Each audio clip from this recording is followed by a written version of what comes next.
Good afternoon, everyone. Welcome back to Not Another Podcast, where today we will be discussing how completely and utterly effed the gaming industry is. It's so utterly over. It is looking like that. Yes. The title of this episode is Man, Things Are Expensive Yeah, the video games are expensive to make, expensive to play, expensive to buy the hardware that it runs on. It's absolutely mental. I'm being priced out of my favorite hobby, which is a huge shame. Oh god, So I yeah. think I think the best place to start is where this all sort of kicked off would be the RAM pricing. So for those of you who I have no idea how you'd not be aware at this point, um, RAM, as in computer memory, has shot up massively in price over the past couple of months, primarily due to demand from AI data centers. Hmm. now. I think it's just over the past couple of months. I would say over the past 18 months to 2 years. Yeah, It's been a but no, thing but that's there was a been pretty progressively significant more. spike around 4 months ago. Yeah, end of last year it began to get pretty bad. Yeah. And so that has meant that a lot of hardware, both console hardware, PC hardware, even phones, have just gone up in price massively. I think um, Nintendo Switch 2's gone up by about $50 in America. Steam Deck saw a massive price increase, I think by about $300. Um, Xbox, I Xbox, think, is like Xbox has seen several two price £200. rises. Yeah. It's like £200 more expensive than it was at launch. And even the PlayStation, I think. To be fair, like the PS5 Pro, that started at what, £700 in the UK. mm, £700 to Um, $700 in the US. I mean, I sort of $700 in the US. maybe I should have held on to my Series X and sold it at a profit. You honestly should have. Yeah, Yeah, I mean, but what's the price? What's the pricing now? Is it what, 850? it's like 600 for the base one, and then if you want the 1 terabyte, or if you want the 2 terabyte version, it's like 800. God, let's see, how much is an Xbox Series X now? You're probably the only person who's googled that in a while, Yeah. for reasons we'll get onto. 1 terabyte all digital, £450. I mean, that's better than I expected, but it's still not great. Yeah. All right. So even for this, even if you look at the standard like PS5, right? The Yeah. disc model is currently 570, which is an Hmm. increase of £90. The Yeah. digital is 520, which is an increase of £40. The Hmm. PS5 Pro is £790. And the thing is, and right? and again, it's like, sorry, it's not like that changes with the exchange rate, like £790 here or $790 in the US. So we are getting drastically screwed over here in the UK. Hmm. Oh Hmm. yeah. And what was I going to say? Was normally these consoles get cheaper over time, and they have Oh just yeah. not. I Like think I I think every remember, yeah. I remember back in like 2016, 2017, you could get like a brand new PS4 Slim for like 200 quid, and usually it would come with a game as well. Oh yeah. Yeah, there were bundles for like the PS4, and you could get a bundle for like 250, £300. And that was like, one of the later models that came with even extra storage. Yeah, I mean, and I was just like, that's what I was waiting for when the PS5 was coming out. I was just like, oh, I'll wait till they do a PS5 Slim and they bundle it with a bunch of games for like 300 quid. And that's just not happened. And that's, Yeah. I mean, It's pretty devastating to see, honestly. I mean, I'm an adult with adult money, so I can buy these things, even though the price does sting. Imagine being a kid right now trying to ask your parents for a game console. Oh god, yeah. Bro, I I, remember You I know, I being feel like it's I don't even this hobby isn't for kids anymore. you Like know what I mean? this is a hobby for like people in their 20s and 30s, like starting out. It's oh Like yeah. like with Lego, just because kids can't afford it anymore. Lego is so expensive, so now they're going to be pivoting towards the older audience. Yeah, their core audience being no, chased out of the I feel console. like Lego is a weird one because depending on what sets you got as a kid, it's not really any more expensive than what it was. Like I played with a lot of like Technic sets, and those are always £300 to £400, and I had them as a kid. So From it's Oh, not. lucky you then. no, but Sorry, from but it's not like any more expensive. I think when you're a kid, it's not like you're the one spending the money; it's your parents spending the money. You know, So but what when I'm you're saying buying it yourself, is you know even you're when going to feel it. I would be saving up or be trying to convince my parents, like a big Lego set was like maybe 40, 50 quid. Now they're pushing 80. and it gets Mm. worse if it's like a licensed set. Like Mm. especially Yeah, nowadays, like the licensed sets are Anything really, really Marvel or bad Star now. Wars is going to be super The thing expensive. is, Marvel sets haven't been that bad recently, from what I Mm. saw. It's I always feel Star like Wars. It's always Star it's Wars. all Lego Star Wars has the most start. egregious pricing to like It's the amount of consistently pieces the you get. most expensive. Yeah, it is. Yeah. And Mm. they've only been downsizing like how big the sets actually are for how much you're paying, which is ridiculous. It is completely horrible. Is we're getting back onto how this relates to game pricing. I think that's why we're seeing so many kids just stick with, Roblox and Fortnite because they They're can run free. on hardware they already own and they're free. It's You know, why these free games have managed to stick around for so long, I think. hmm and Minecraft as well, But then but again, that's not Minecraft free. Minecraft, But has you been can pick that perpetually up for cheaper. like 20 quid and it will literally run on anything. Yeah, yeah, it'll it run on runs. phones. It runs on Nintendo Switch. It runs on the shittiest PC imaginable. Yeah, Yeah. you can genuinely get But, that running anywhere. It's quite nice. But the thing is, because these kids are going to be growing up, with Roblox, with Fortnite, they're not going to form any kind of connection to these long-term franchises. I mean, there was an interview with one of the creators of Final Fantasy, and saying it takes so long now between these releases that kids aren't growing up, with Final Fantasy and Pokemon and Dragon Quest, like they used to. I mean, if you think about it, what a kid who got like Super Mario Odyssey back when it came out in 2017, if they were 10 now, they would be pushing 20. Jesus Christ. Oh my And god. there's only been one yeah, mainline Mario game. Oh, it's horrible. it's weird because like you said, like, you had your kind of gaming fandoms as a kid. Mm. And for like, if you were like from the 80s, 90s, 2000s, you definitely had that. But you don't now. Like even my own nieces and nephews, the only games I know they play is Fortnite.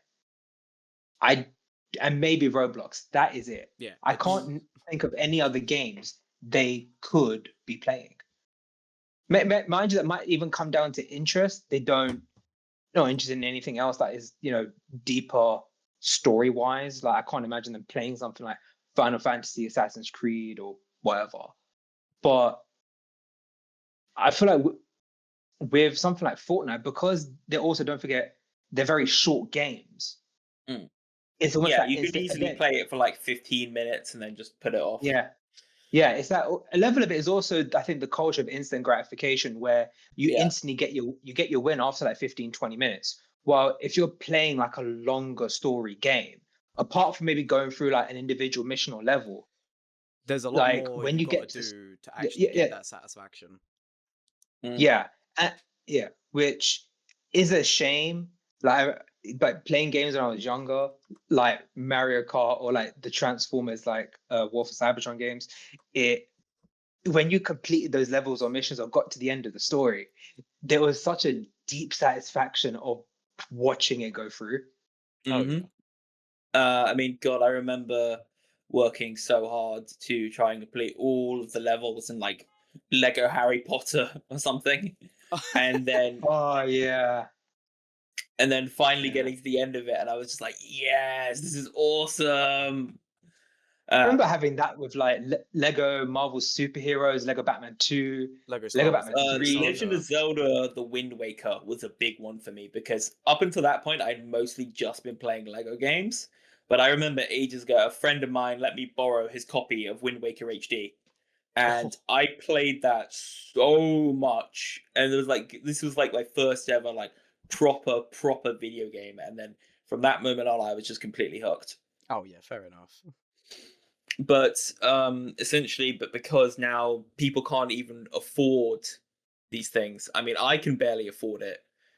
I mean, I'm probably not going to be buying any new major gaming hardware for years at this rate. I mean, I was looking at, trying to upgrade my PC. I did upgrade my GPU because I figured, okay, like the time is now for that. But it's just absolutely, you know, insane some of the prices. And again, this is before new consoles have even launched. And considering the fact, like these RAM pricing is literally just pushing back console launches. No, it's Like, not. It's not going to push back console launch. You can't really push back these console launches because uh, the manufacturing orders have to be made now. The release schedule has to be made now. The marketing has to be planned out years in advance. You can't just delay this whole thing. It's like a moving freight train. Oh yeah. You can only just try and build more track, which is not easy. mhm. I But don't even then, it's think. like who's going to buy them? Like, I think PlayStation had their worst sales quarter in like 25 years. Oh yeah. I mean, I think the smart thing to do would be to release a PS6 and pivot it as or present it as like this premium device, like the MacBook Pro type thing. And then if they can try and subsidize and reduce the cost of the PS5 down to that 200, £300 mark. But I Because don't I know if think You that'd say, work though. you say, hmm. Yeah, how can you pitch it as a premium product? Because, like, okay, a MacBook, yeah, you definitely can. You use that for everything. But a PlayStation, I mean, if it had a disc drive, yeah, you could kind of pitch it as like a Blu-ray player. But at this one, it's not even gonna have one. No, exactly. oh no, I'm saying that's because you have the PS5 and the PS5 Pro. The problem is Sony already. Well, we're gonna get to it. Are not in the mood to do discs anymore. So Mm.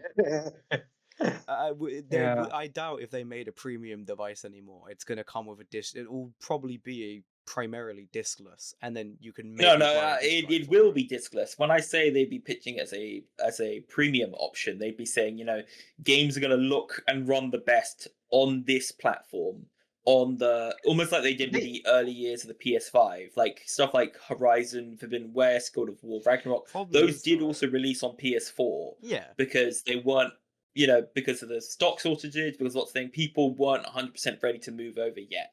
Problem is, I And I don't know think they how they may. could do it though without making it so expensive. It just kind of marks out most people. Because the Well, PS5 that's what I'm Pro saying. was already pretty bad. Like people were very upset about that thing costing £700. Again, according to rumors, right, the bill of materials, how much the raw material costs for what is planned to be the PS6 at this point, is around $800. And again, that's right now.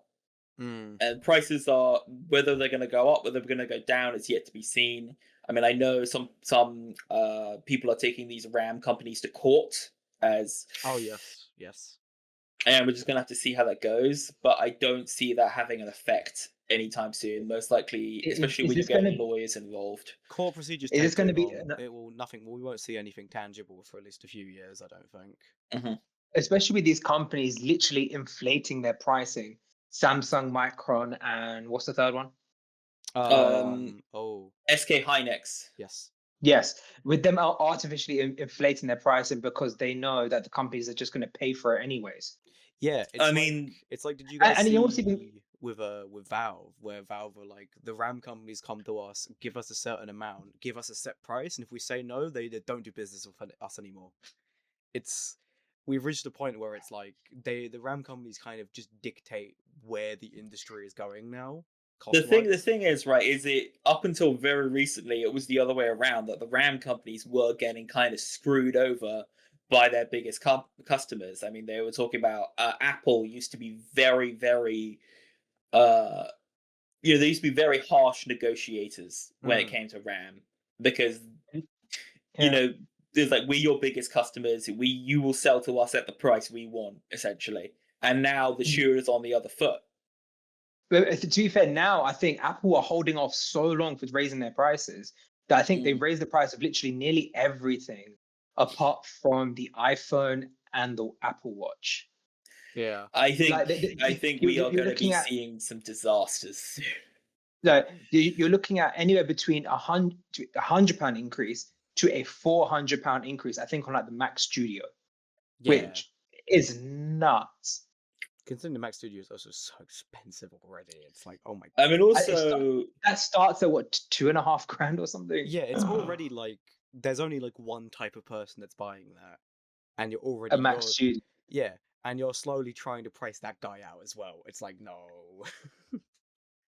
I mean, the And, thing is, it's and, just sorry, I go was on. just going to say that this is just not a sustainable business model. I mean, anyone who is promising you infinite money forever is not does not have your best interests in mind. Oh no. And I, well, one or two things can happen. Either something to do with this legal proceeding comes through and they go, no, you can't put the prices up as much as you want, or we may end up seeing competition from China, and that in terms of probably not cheap, but cheaper RAM. And I think we will see a lot of definitely in the OEM space, like laptop manufacturers, PC manufacturers, maybe even the console makers like Sony and Microsoft, maybe try and include this Chinese-made RAM just because it'd be cheaper.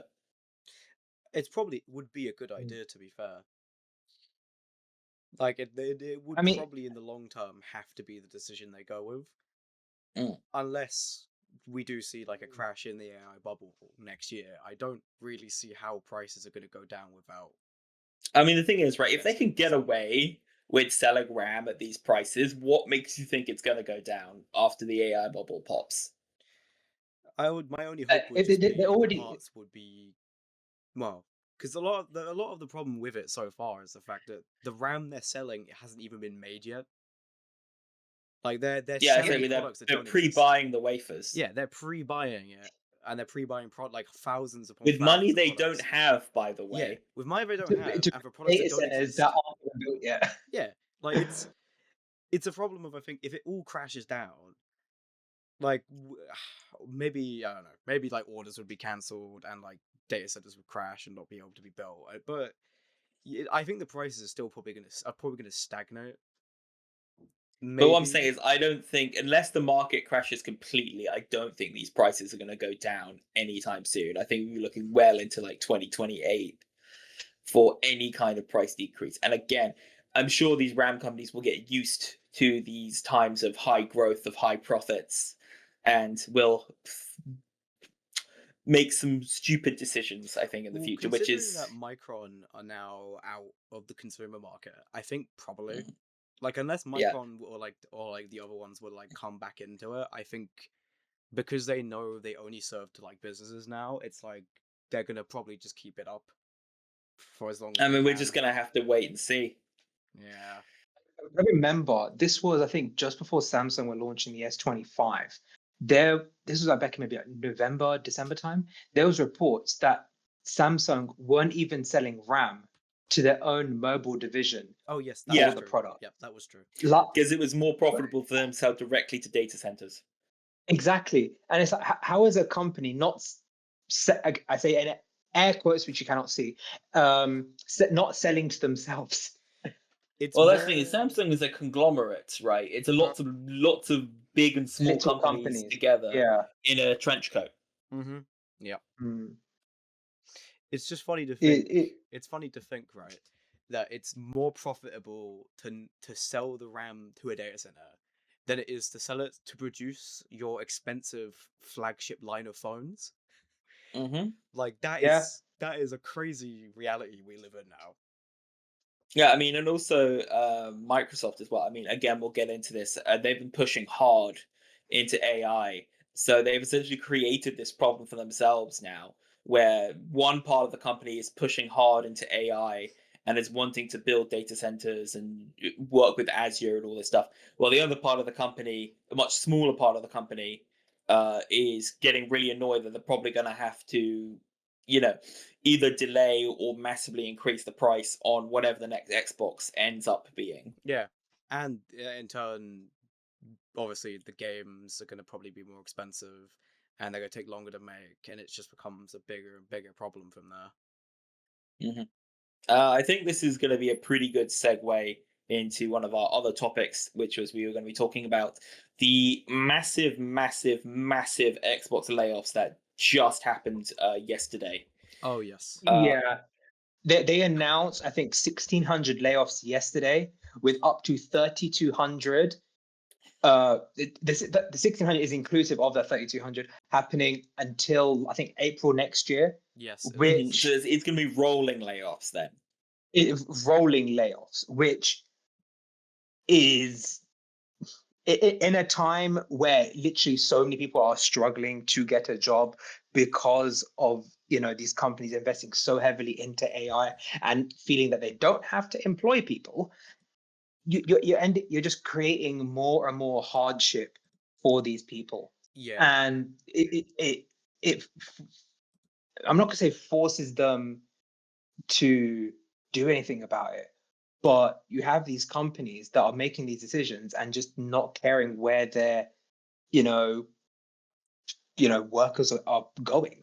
Oh yeah, I 100%. mean, I'm going to be playing devil's advocate here somewhat because Xbox as a company, the direction that they were going in was just not working. Yeah. Uh, That they is bought very true. Bethesda, they bought Activision with this intention of everything is going to be Game Pass, everything's going to be on Game Pass. We're going to have 1 billion people using Game Pass.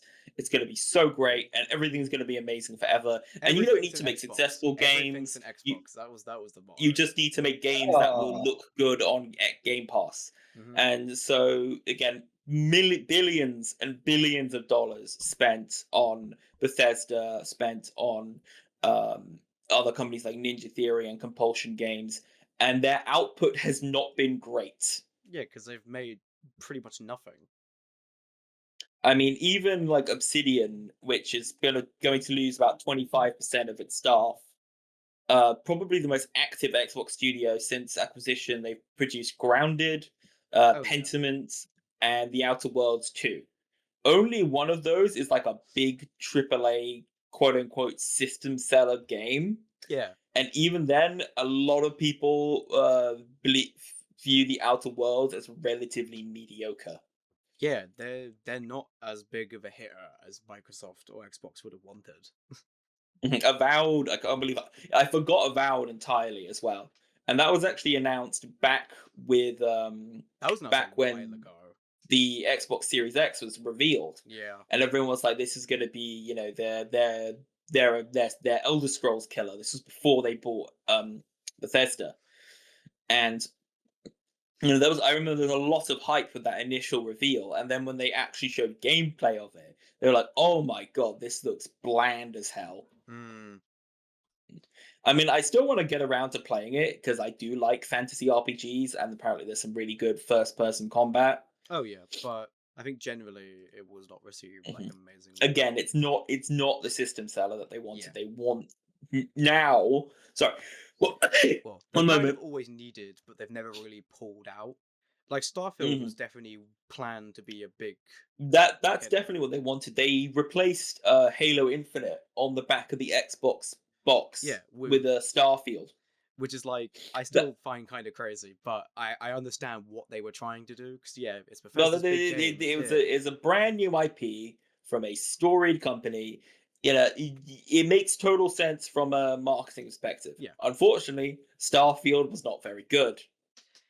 yeah, yeah, Um, I mean, with what I find funny about Starfield is it's probably Bethesda's most technically competent game. yeah. But I It was still relatively bug free when it launched. Graphics, I would say, are mostly up to the par of game being released around that time, minus the character models. but that's just Bethesda for you, though. There's It always been was like just that. boring as hell. There was just nothing to do. That's the thing though. Like you can create a game that's the complete opposite. That is so enjoyable to play. It might be a little buggy at launch, but it just draws you in, and you just want to keep playing. Oh yeah, I And mean, completely. again, you look at Bethesda's previous titles. You look at Skyrim. You look at Oblivion. You look at Morrowind. They were, of course, Fallout 3 as well. They were sort of behind the times technically. Even Fallout 4 was kind of behind the times when it came out. Yeah, Fallout 4, yeah, as well. Again, I would argue it's a little closer to what was expected at the time. It was closer, but there are still things that are like very noticeable. Like the character But I was saying models in those Fallout 4 are games bad. are a lot more interesting because they are fun to play. They are fun. There's lots to explore. Mm. Lots of amazing characters. Starfield had none of that. A gun to my head, I cannot remember the name of any Starfield character other than the robot called Vasco. I forgot that was even his name. Yeah. And he's Um, good because he's the only companion that doesn't constantly judge you. You could just go and murder civilians, and he'd be like, "Yeah, I'll keep on following you," I but am everyone else would friend. call you out on that. I am friend. We kill civilian. Yes. Yes. I will say Yeah. I though, mean, I do think the one caveat to all of the Xbox layoffs, and it's the first time I think I've seen a studio do this, is instead of going for downright closure, they have tried to keep the studios yeah, open and that's why I while was just going to say I was going passing to them play on. devil's advocate Yeah, because it would have been really easy for them just to go, "Okay, we're closing all the studios. We own your IP now. Deal with it." They've spun off some of these studios. Some of them are going independent. yeah. Double Some of Fine and them are Compulsion are going independent, and some Ninja of them are Theory trying and to Undead find Labs. buyers. Ninja Theory and Undead Labs have been sold. They're And there sold. have been no cancelled games so far. I Yeah, say so far they've just said delays because so far. They've just said delays, but extremely loosely. Arcane's fate is still up in the air because apparently Xbox wanted to close them, but because Arcane is in Lyon, yeah. is a French studio, they are bound by French labor laws, So you and can't just French shut them labor down. laws are super strict when it comes to layoffs. Yeah. So One thing to say, thank God for the French. You know, thank God. Mhm. But Look, again, if they closed that apparently, studio, you'd have the French like storming the French Microsoft office. Yeah, you would. well, no, See. the thing is, if they close again, if it essentially what happens when you try and close a business in France, you have to prove that you're doing the layoffs for legitimate reasons and you're not just going to rehire people. It's not just a cost cutting measure. It is a genuine thing for the business to survive. And if you can't prove that, everyone gets a year off with pay. So Okay, so we move to France now and work. Yep. Easy. yeah, we move to France, get jobs at a game studio, and wait. We do no work. We just sit around and wait. I do that anyways. Yeah. But Arcane is supposed to be working on Blade right now, Yes, they which is are. making me feel that Blade as an IP is just kind of cursed because they can't get the movie out, they can't get the game out. They can only ever There's get only ever Blade gonna in Rivals. there's He's in Rivals. That's all they've managed to do in the He's in last. no, Tokon. He's in Tokon. Oh, he is in Tokon. That is true. and he was in Marvel's What If season 2, but it wasn't even normal Blade. It was Moon Knight as Blade. No, Yes. Blade as Moon Knight. Sorry. They Which can get him in spin-off So stuff. there's They can't only get ever his going to own- be one Blade. Yeah.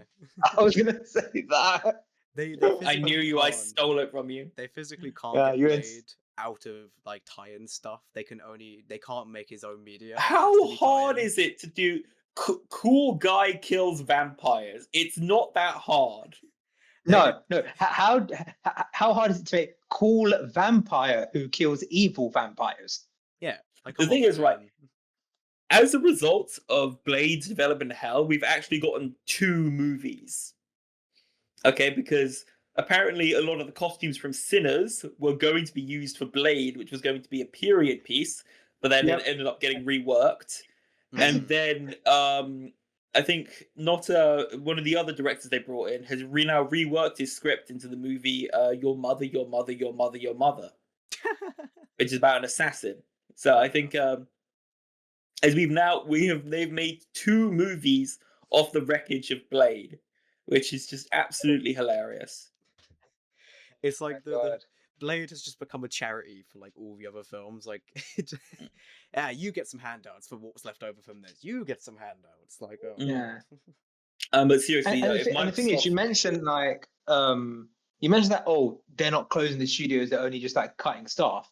But the best way I can describe that is they're not cutting off your leg, they're only gonna cut off your foot. So it's like yeah, you're still kind of screwed either way. But one is like less screwed than others, but it's still pretty bad. they've given them some leeway funding, Mm. so these studios will be able to stay open for a few months at least while they try and pitch projects. But I mean, again, this is just sort of coming back to which is a general problem of the games industry. Double Fine is in California, which is a very expensive area to live in, meaning you have to pay people a lot, meaning it is expensive to develop games there. Oh yeah, Compulsion are based in Seattle, which is again super expensive. yeah, So, we're just gonna have to see.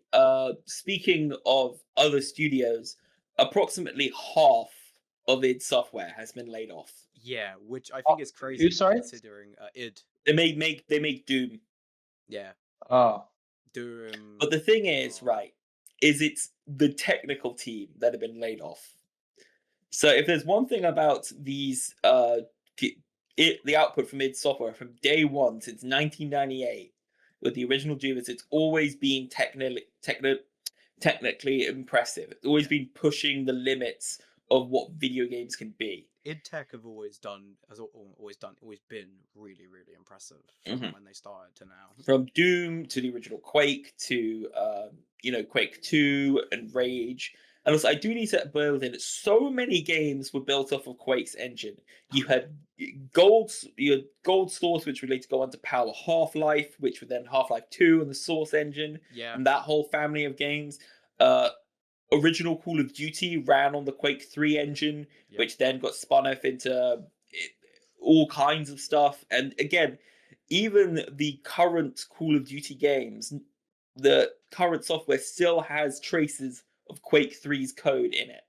Oh yeah, like it's the lineage from original id Tech engine to now is like crazy. And now id Tech 7, id Tech 8, whatever they're on now for Doom the Dark Ages, is absolutely sensational. In terms of I mean, I know some people didn't like the new direction that they went with story wise, gameplay wise, but in terms of technical knowledge, technical superiority, that game is incredible. It looks absolutely incredible. The scale is on a completely different level to something like Doom Eternal. Yeah, And then Machine Games have also used that engine in the Indiana Jones and the Great Circle game, which is also fantastic. So yeah. you have this incredible engine, which is not only capable of making these massive levels with different types of games as well, It's from very shooters to versatile. stealth games, that's been able to be scaled down to lower end hardware like the Switch 2, like the Steam Deck. And then you're just gonna fire the people who made that? It's pretty bad. Like it's quite shambolic. the thing it's just consolidation. Like we've seen it time and time again, especially again over the last like 18 months to 2 years, where all of these companies and studios, where they can, they are just cutting staff and moving towards kind of AI workflows, which But I assume it the just plan is to finish what you're saying.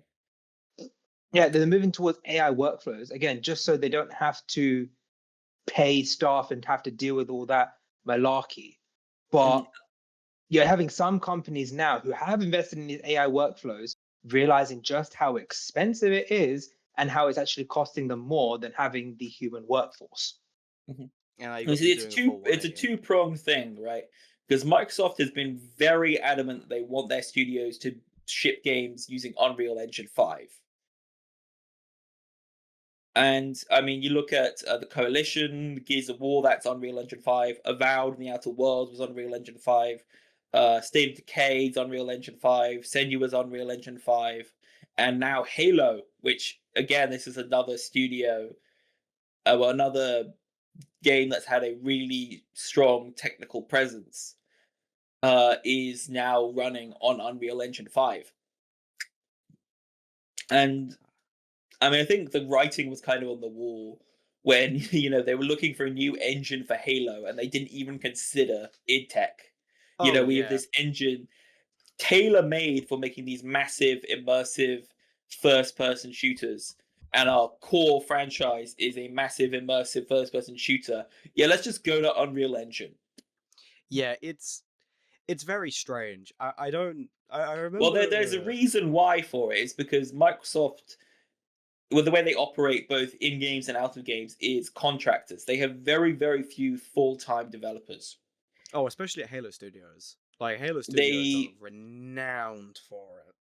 Yeah, they will farm things out to contractors for 18 months. And if you're working with a custom engine, with an in-house engine, they have to spend time learning that engine, time that you're paying them for. But if it's Unreal Engine, I mean, that's just an industry standard, and they all know how to use Unreal Engine. So you can save time and money, which is something, I think Aisha Sharma, the new CEO, has been very adamant of. We need to get these games out the door faster and cheaper, Oh yeah. which is a statement that I can agree with on this fact that, you know, well, Bethesda especially, Starfield was 2023, Yes. I and we have mean, seen nothing of Elder Scrolls 6 since then. they are reportedly trying to almost kick the bucket under Bethesda in a sense of trying to get I them to mean, kick if it any into gear. studio actually deserves that, it would be Bethesda. They're almost trying to force their hands on it, which to be fair, I think in Bethesda's case, they really need to kick it into gear. I think 'Cause Bethesda has been massively, massively mismanaged. Bethesda have nothing to show. Like they've got nothing. I mean, like, literally, what the hell have they been doing for the past, 3, 4 years Like now? yeah, there's the Oblivion remake, right? There was But that. they didn't make that. That was Yeah. Virtuos. Like that's all they've released. And that's it. So like There's the very, very small DLC for Starfield. The very small yeah, there was DLC. that as well. Oh man. Oh no, all they've been doing is Fallout 76 DLC. That's all they've been doing. Yeah, and I mean, again, like, I'm sure, I don't think Fallout I think 76 from a makes that much money. I don't know how they keep getting well, money. I think it's probably really cheap to develop. That's probably why it's kept going so long. Yeah. But we'll see, because again, a lot of that team got laid off. So Now Fallout 76 isn't even getting any more content. It's Mm. truly over. Well, for I mean, like I Bethesda. said, in terms of Bethesda being mismanaged, the Fallout TV show has just been massively popular, and they had nothing to capitalize Yeah. on that. They had one Fallout 76 DLC. That was all they One Fallout 76 update with Walton Goggins in it. Yeah. They've And not you would utilized the fact that the show genuinely took off crazy. They've not Mm. utilized it. They've let it sit and rot, and now no one cares anymore. the thing isn't that the case with so many things? Like we've seen it when these not even just game IPs, like they'll release a really good piece of media and then learn absolutely the wrong lessons from it. Oh yeah, I think we're gonna have to start making a counter for every time I mention Andor, yeah. because I mean, if you want to look at that just like in terms of the wrong lessons being learned. Andor came out. They're like, "Oh, people respond well to this streaming thing. We should focus on streaming." It's I was like, "That's not the no. point. People want Oh, well-told stories. It doesn't matter what form they People take." want good Star Wars. They don't want just like focusing on making constant Star Wars TV shows. Yeah, but linking back to our main topic here, also Unreal Engine is the main, basically the main driving force in the game industry right now for integrating AI. Yeah, because Unreal Uh, 6 is planning to do a lot of that, isn't it? Yeah, so part of the reason why Unreal has been so popular is because of its visual scripting. Mm. You don't have to be a programmer to use Unreal Engine. It helps, but you Yeah. don't have to be. I mean, apparently, Expedition 33 was made almost entirely using that visual scripting. Yeah. And it now was. they are replacing that visual scripting with multimodal language models. So, ChatGPT and Claude and that type of thing Which to program the game for you. the thing is, it's like there's been so many cases where I don't even think these companies care at this point. Like the coders who are working on it and which are kind of working besides these large language models, they're realizing how bad and inefficient the models are at just trying to code. Like it just brute forces its way through the problem instead of trying to do it efficiently. And who's Okay, the who's thing to is, right? say? coders themselves. Anyone can learn the basics of programming, right? Yeah. Anyone can learn how to copy the subtext, not the subtext, the syntax, and make programs. But how to actually think like a programmer, that's something that takes years, if not decades, of experience. No, 100%. And they think they can kind of shortcut that method with AI. But again, it's just it's not thinking, is it? No, it's not. I mean, It's, that's the thing. it can't do it in a way that a team of people are going to do it. I mean, I saw someone make a joke about Crimson Desert being an AI generated game, and I've not played it, so I No, can't neither say have for I. sure. But there's so much random shit in that game that it would not surprise me. Yeah, I don't know. Um, It's just so. But again, this isn't even something of the gaming industry. I feel like it just doesn't matter what industry you're in, but especially within the entertainment industry, because you're seeing like AI being used or could be being used, because how the studios prefer to say I want to do it in the future, of AI like writing in shows, AI doing the CG for like movies or animation for movies. And again, I think as soon as people hear that, it's like an instant like turn off. They're not going to want to consume that content. well, I think what's interesting is that's very much a Western thing for now. I think if you go to China, go to Korea, maybe not Japan, but definitely China and Korea, there's almost none of this stigma around AI. I mean, Which, hmm, I wonder why though. it might just be a cultural thing. I'm not sure, but I think Hmm. again, especially, I mean, I've been talking it up for a while. I think the Western games industry and even the Japanese game industry is going to have to seriously watch out for China as they get the ball rolling with development. Because the Chinese game industry is already huge, and that's just with domestic players. oh yeah. Uh, and games that come out of Yeah. China, games like Genshin Impact, like Marvel Rivals, um, have been Well, massively, massively successful.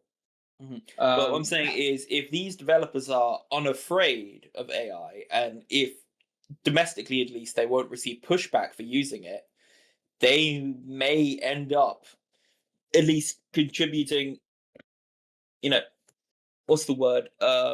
Appealing to the lowest common denominator. Mm. The guy who just wants to play the anime waifu game and watch the numbers go up, and he doesn't care that it's all been vibe coded. Yeah, like he won't care or notice because it's the dopamine game. That's all he cares about. Hmm. the thing is, I wonder why there isn't as much disdain for kind of AI being used in any kind of entertainment industry in those countries compared to how it is But I think in what it the is US, is UK, Western countries. there's I think there's a willingness to do things the most efficient way possible, and because this is viewed as more efficient, then it's objectively better.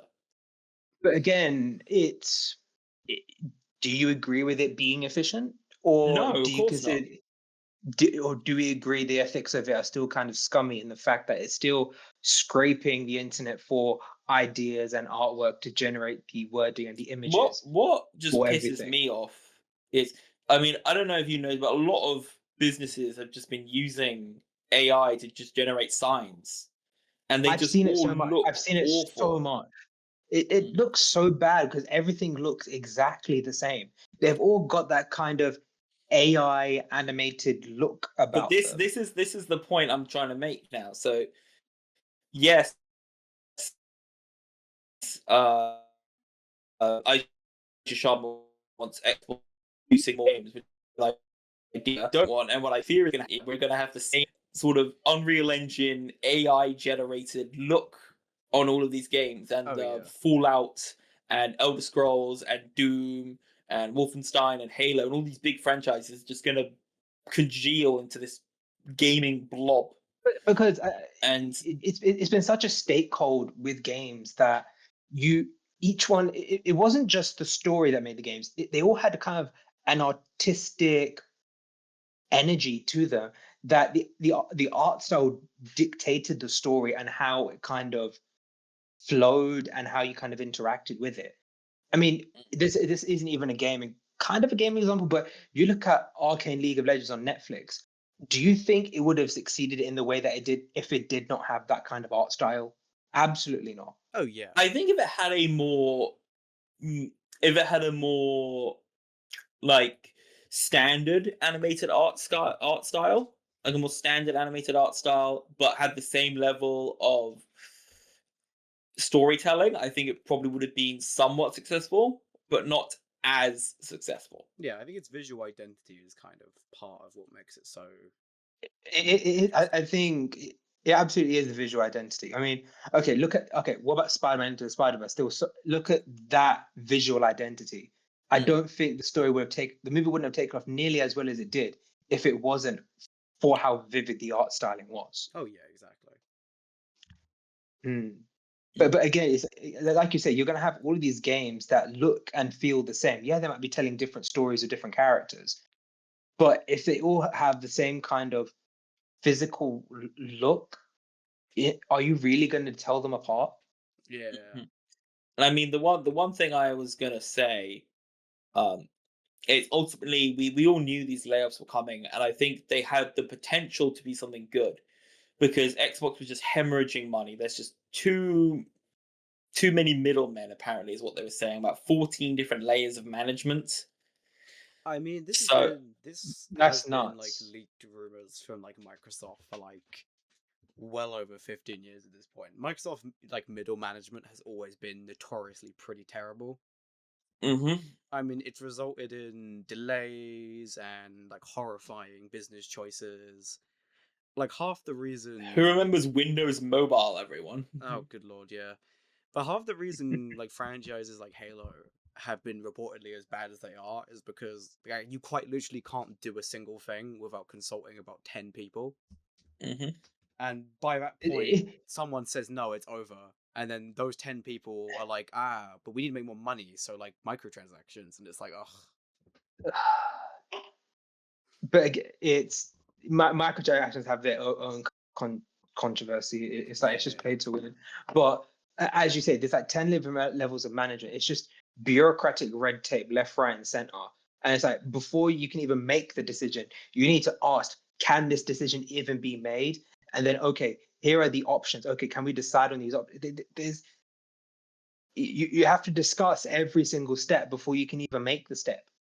I mean, yeah, I get that's business, but it just holds back so much kind of progress and innovation. Yeah. Yeah, I mean, I couldn't have put it better myself, to be honest. Honestly, yeah. Mm. It's like you said, it was something that was bound to happen, and I feel like with the whole kind of AI boom over the past 18 months to 2 years, it's just made that decision easier to make. Yeah, I can't. That's probably the best way to do it. Yeah, Um, the it's other major bit of gaming news that we wanted to discuss today. So just make sure people don't think we're fanboys because we're only bashing Microsoft. Aha. Sony's decision to essentially end all disc printing by 2028. This just annoys me, I oh, think. I Like, think I cut out there for a second. yeah, but this irritates me like beyond belief. The fact that hmm It, Sony, the company that during the PlayStation 4 and Xbox One were winning shitty because they had a disk they drive. they On were promising they literally their whole business model was like, yeah, you can actually share your games by just giving a disc to someone. that was more of a PR thing, I think. I Yeah, mean, but because I even mean, then, I think that did so much more for their brand than I think well, no, people it realize. set the tone for the generation. I don't think people were buy because what you have to remember was that 2013, the Xbox One reveal was just absolutely disastrous. Yeah. And one of the big things that they eventually walked back was that you had to connect your Xbox One to the internet every 24 hours, otherwise your games wouldn't work. Yes, I And do if remember. you put a disc in your console, it would be registered to your account, and you could not share or transfer that game. Yeah. And so Oh, obviously people were up in arms about that. I mean, I was listening to Jason Schreier's one of his videos on YouTube. He was talking about at this time around 2010, 2015, used games were the boogeyman in the games industry. There was whenever a absolutely. game didn't sell well or maybe sales plateaued, they were like, "Oh, it's because people are buying it used."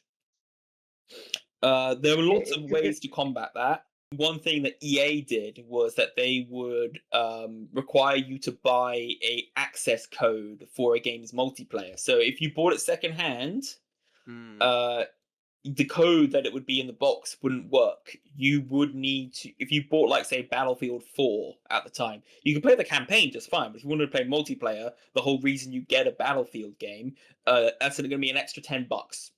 Yeah, because you didn't buy it from us directly. Yeah.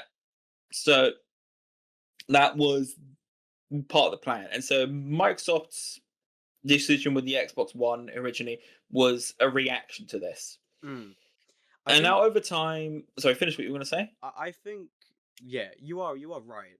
I think the reason I think it went over so well for Sony when they did that was because I think it set themselves a precedent of they were like the consumer friendly ones.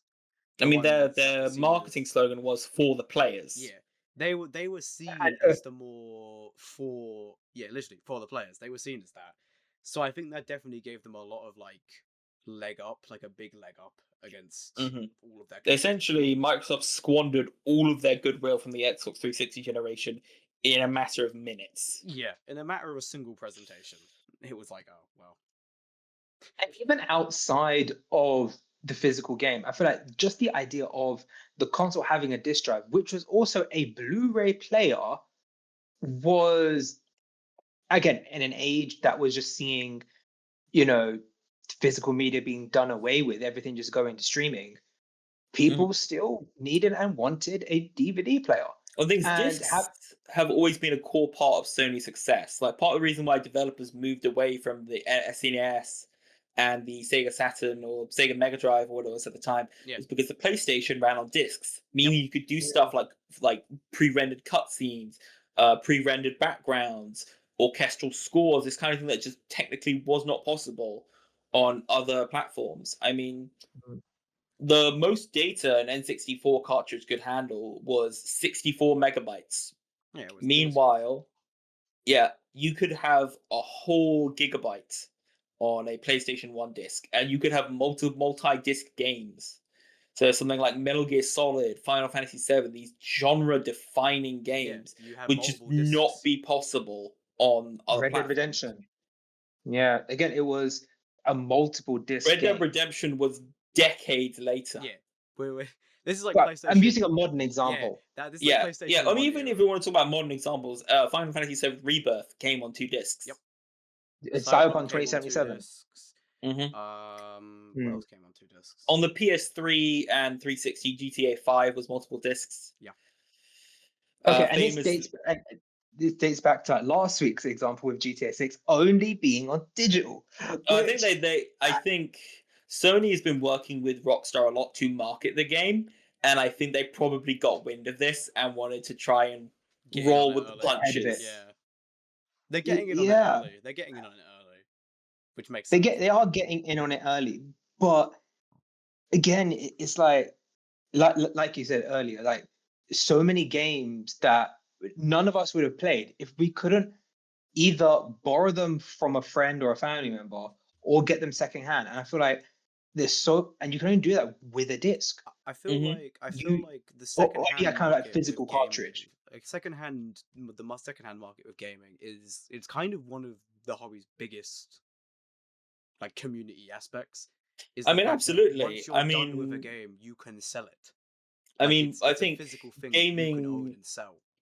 gaming has never been more expensive than it is at this current moment. If Yes. you want to play Of the course. latest titles on newest hardware, but you can easily go and get like a used PS4 for maybe like 100 quid, Oh and yeah. you'll be able to get games 3-4 quid a pop, and you'd be having loads of fun for hours and hours and hours. You can walk out of a secondhand store with a PlayStation, 2 controllers, and like 5 or 6 games for sub £200.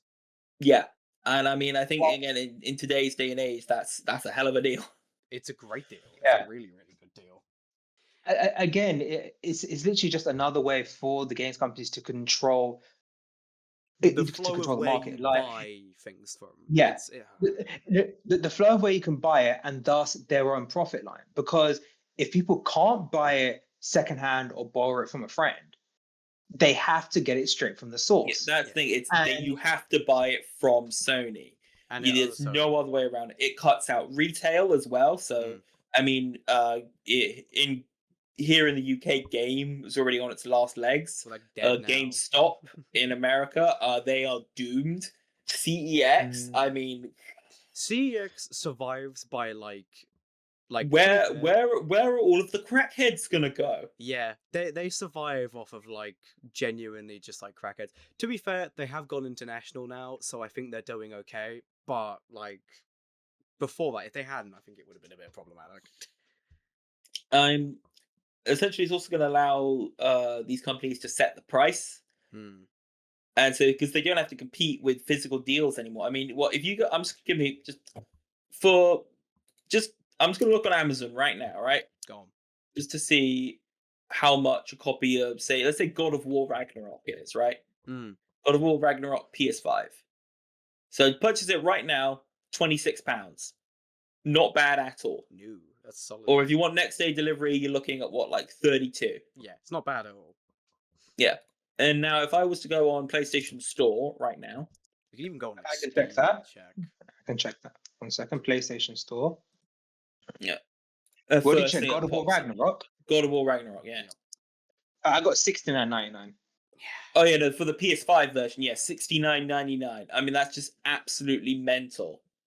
Although it's right now, it's saying it subscribes to PlayStation Plus to access the game and hundreds of others.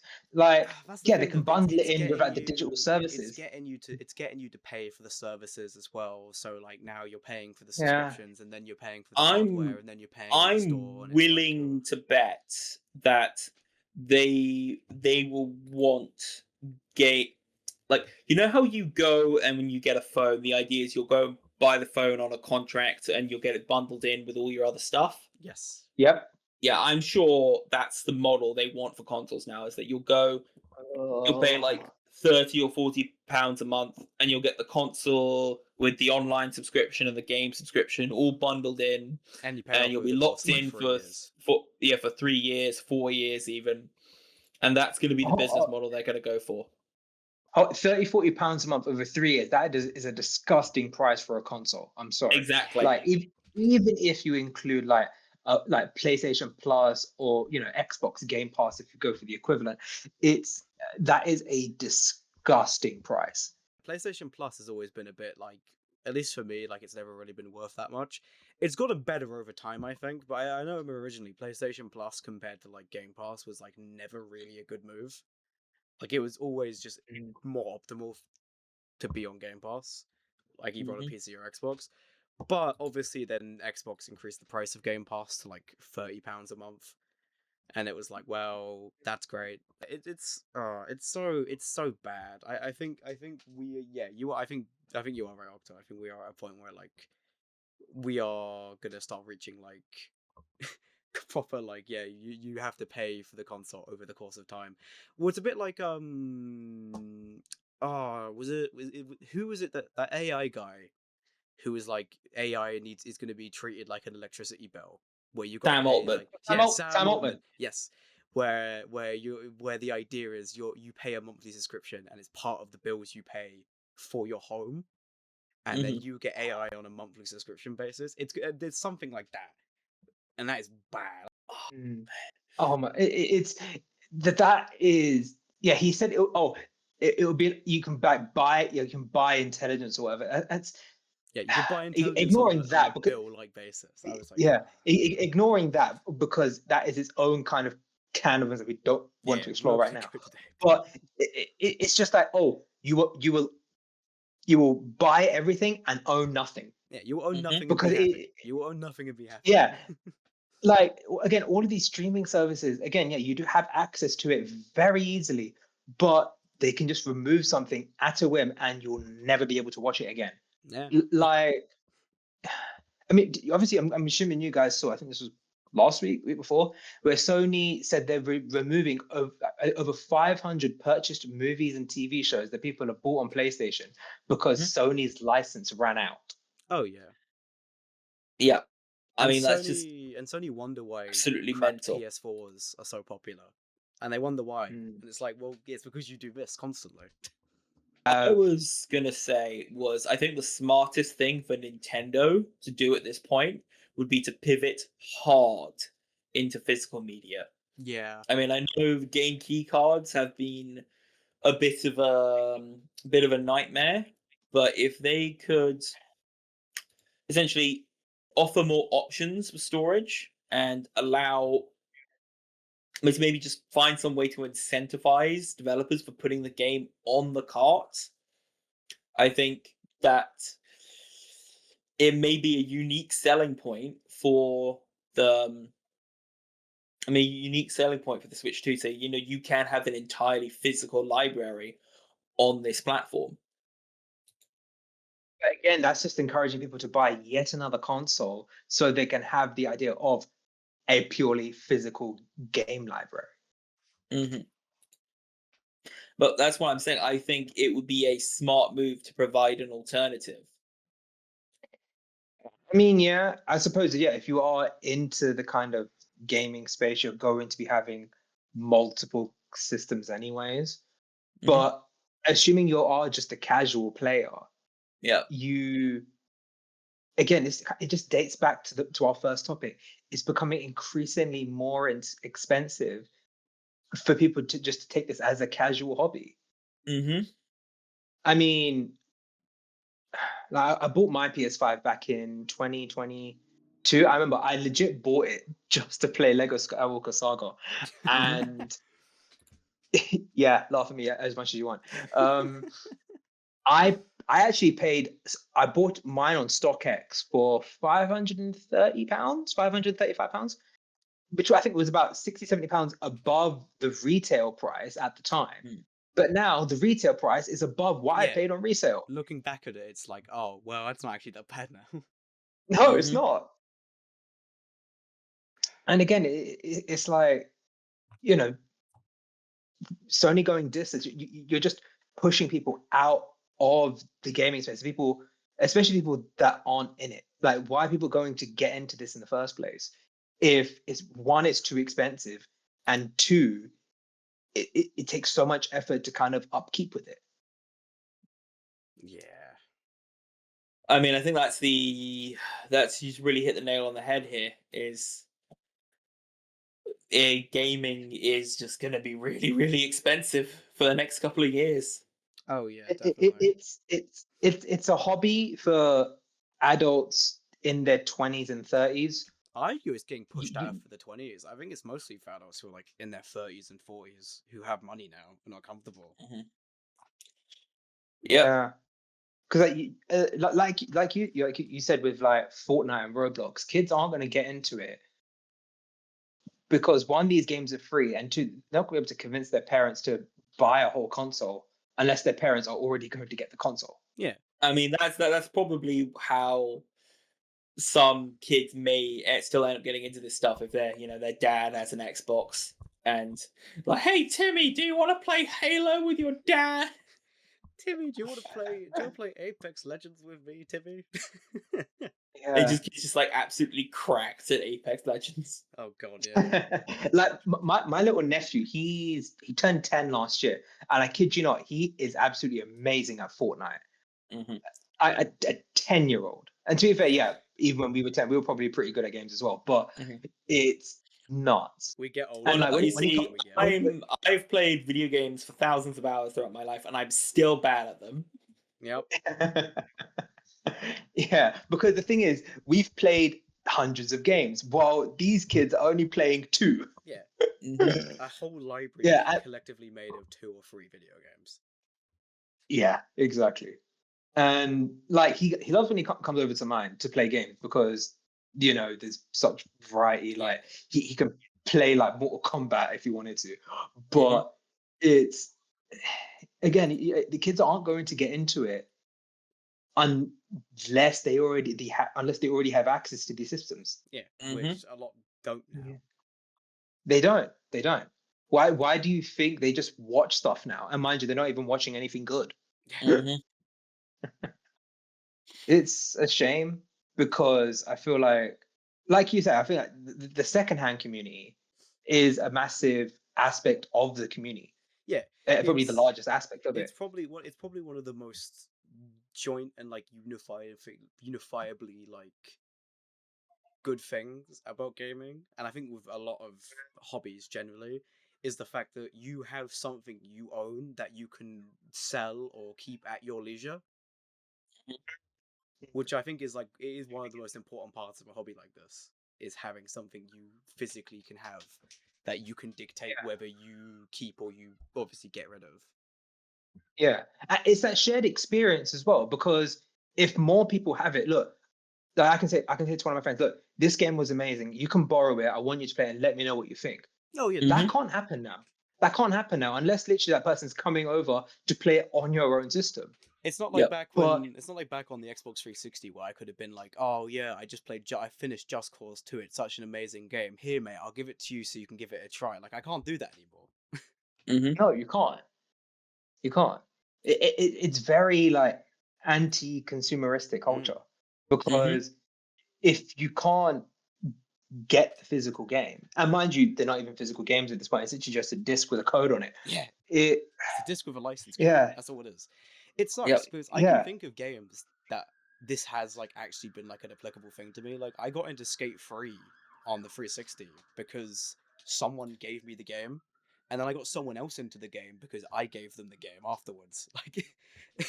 Like, like it's a real Mm. thing, and it's very much it's a very tangible thing. And I think a lot of people who dismiss that don't understand, or maybe they're just too young to understand. I don't really know, but yeah. Yeah, it's. And I say it's a shame because I feel like we're seeing a dying with this kind of shift to diskless. It's kind of like a dying aspect of the industry. Yeah, You have some people. I think where I don't even think it really matters. Like if you're purely like a PC gamer, you're not going to have physical copies, yeah. physical games. I mean, But I would love the But option. but yeah, I mean once the upon a option would be time, great, but it's not going to happen. we did have the option. Like you can still go to a shop and like buy a physical PC game. It's just usually secondhand now. Mm, But yeah. the one perk of being on PC that's kind of always been great is the fact that usually even if you bought the game digitally, technically speaking, you still own the game. It's why GOG Mhm. is so good because you buy the game, you keep the game. Like they can't take it away from you. It's in their policy. Yep. Like you buy the software is yours. It's like if you buy a PC with Windows. And that's how it should Mhm. be. But obviously, because of the push towards Yeah. like digital licenses and keys, and like then you've also got DRM as well, which is just like, oh Mm.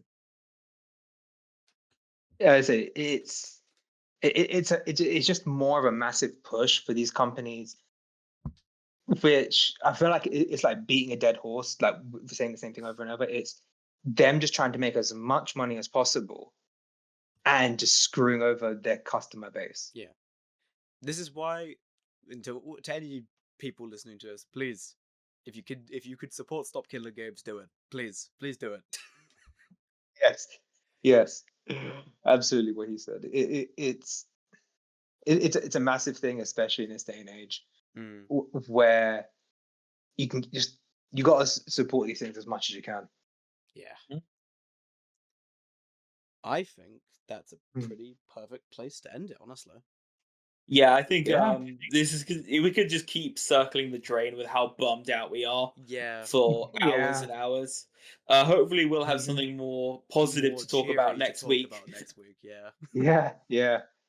Alrighty, so we'll be on Spotify and YouTube. Hopefully, this will be coming out on Friday. It most likely will do, yes. Any time on Friday, and then we'd love it if you guys could give it a listen, like, follow, and subscribe, and then Yeah. you guys can be tuning in every week for new episodes and Join us on where we just Discord, follow us on X. Feel free. yeah, X the everything more app. play. X the everything app. Yeah, you can talk to us and just chat shit, and you can listen to us chat shit as well. Mhm. Exactly. Octi, do you want to sign us off? Yeah, well, thank you everyone for listening to the podcast, listening to us whine about an industry that we basically have no involvement in other than consuming it. Yep. But yeah, I mean, that's pretty much the end of the episode. Thank you so much, everyone. Goodbye.